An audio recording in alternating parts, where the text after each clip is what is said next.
লগা নিয়ে চললাম ডাঁটা পাড়তে, ডাঁটা আলুর পোস্ত করবো। তো গাছটা আমাদের বাড়িতেই, আমার বরকে পেরে দিয়ে বললাম, পেরে দিয়ে গেল না। আমি ছোট মানুষ, গ্যারা মানুষ লাগাল পাই, তাও চেষ্টা করি ডাঁটাগুলো পাড়ার। কত ডাঁটা হয়েছে দেখো বন্ধুরা আমার কাছে। এই যে এতগুলো ডাঁটা পারলাম, এগুলো দিয়েই হয়ে যাবে আজকে আমাদের তরকারি। এই যে এতগুলো ডাঁটা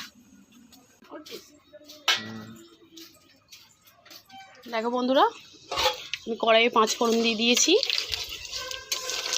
5 ফোড়নটা একটু লাল লাল হয়ে গেলেই এর মধ্যে সবজিগুলো কেটে জল দিয়ে রাখা আছে, এগুলো একটু ভালো করে ধুয়ে নেব।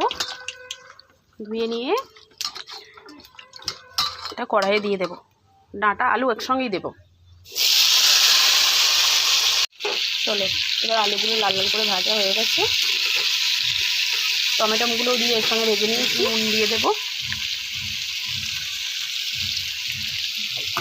নুন দিয়ে ভালো করে নাড়িয়ে নেব। এটা করে নাড়াচাড়া করে নিয়ে এবার পোস্তটা দিয়ে দিলাম।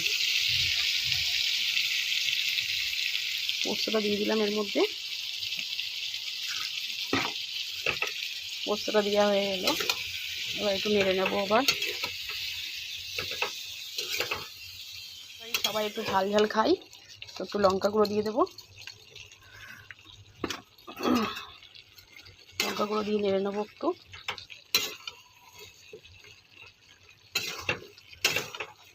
নেড়ে নিলাম, একটু জল দিয়ে দিলাম। আলুগুলো সিদ্ধ হয়ে গেছে, সব আলুগুলো সিদ্ধ হয়ে গেছে।